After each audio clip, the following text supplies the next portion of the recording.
18. The mother leaves her body. We have already referred in the introduction to the suffering which the mother took upon herself for mankind. Since her body was, through its identification with earth consciousness, like a nucleus of this world and had an ineluctable interrelationship with it. The world at the present stage is still dominated by forces of falsehood which resist transformation, since a new order, according to the laws of evolution of consciousness, would entail the fall and decline of all those whose outer position in life is entirely disproportionate to their inner qualification.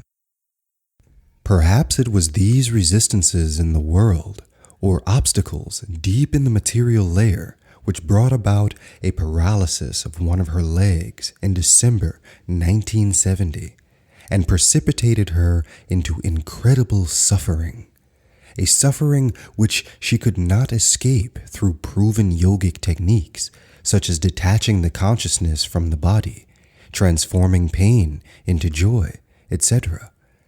There was only sheer uninterrupted pain, as if she had been forced into hell in order to build, not somewhere outside, but there itself, a bastion of light and truth. The mother described her experience in a talk of the 16th of January, 1971. But it was not an innocent paralysis. For at least for 3 weeks, a constant pain, night and day, 24 hours out of 24, without fluctuation, none. It was as though I was being torn asunder. One might say that it was a cry all the while. It lasted long, lasted several weeks. I did not count. Then, gradually, it alternated with moments of calmness when the leg did not feel. And it is only for the last 2 or 3 days that it looks like being put back into order. In 1971, the mother gave her disciples a mantra with a view to the imminent crisis in East Pakistan. Supreme Lord, Eternal Truth, let us obey Thee alone and live according to truth. 1972 was a year of fulfillment, the Sri Aurobindo birth centenary. An endless stream of visitors passed through the mother's room, receiving her blessings, her smile, her force. But soon after August 15th, she suffered a physical setback and her health became weaker. Whilst she seemed to have recovered at the beginning of 1973, another setback came at the beginning of April.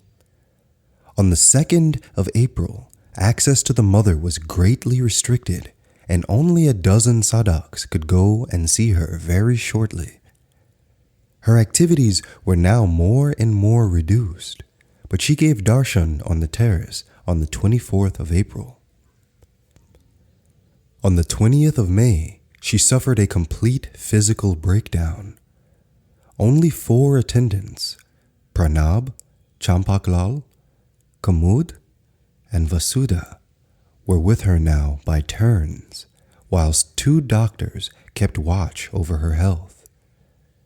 Her son Andre had arrived from Paris and saw her occasionally, though without speaking with her.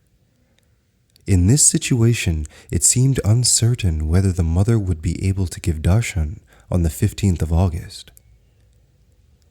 A huge crowd of sadhaks and visitors had gathered in the evening on the street facing the darshan terrace. At 6 o'clock, there was a short, sudden downpour, but nobody stirred. At last, the mother appeared on the terrace and gave the last darshan to her waiting children. With the appearance of the mother, reported one of those present, there came an inscrutable peace, and all seemed to be gripped by an unknown power. The silence was so intense that one could never imagine 8,000 people were packed together on the road. After the darshan, the mother withdrew completely and spent most of her time in trance, as she had done already before the 15th of August. Nirad Baran had said in a speech on the 13th of August, "They say now that the mother is in a continuous trance, but in that trance she is ever awake. She knows everything that is going on in the whole world." Somebody attending on the mother asked her, "Mother, why do you always keep your eyes closed?" She replied, "Because I can see everything with my eyes closed." By the middle of November 1973, the mother's crisis became more and more serious. She could eat only very little, and her heart had become weak. She asked her attendants repeatedly to lift her from the bed, since this gave her some relief. On the 17th of November in the afternoon, she asked again to be lifted up, but her physical condition seemed now extremely critical.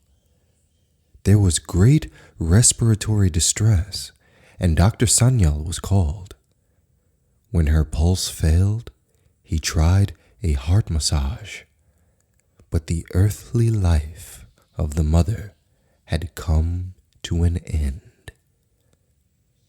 At 7:25 in the evening, she left her body. On the 18th of November, in the early morning, the mother's body was laid in a state on the bed in the meditation room. Tens of thousands of disciples and devotees arrived in Pondicherry during the next 3 days to see her physically for the last time. On the 20th of November in the morning, the mother's body, after being placed in a casket, was laid in a second chamber of the Samadhi. Nolini Kanta Gupta, the secretary of the ashram, issued the following message the next day.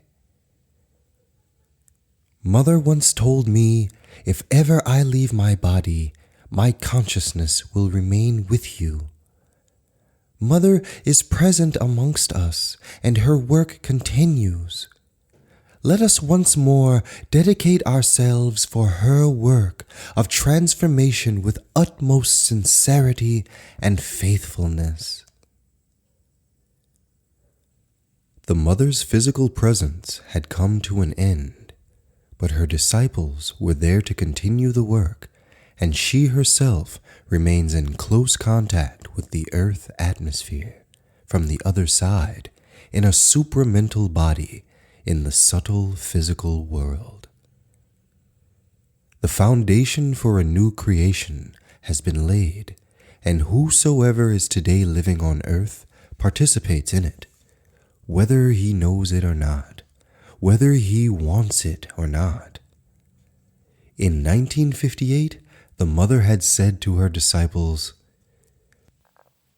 "I may tell you that by the very fact of your living on the earth at this time, whether you are conscious of it or not, even whether you want it or not, you are absorbing with the air.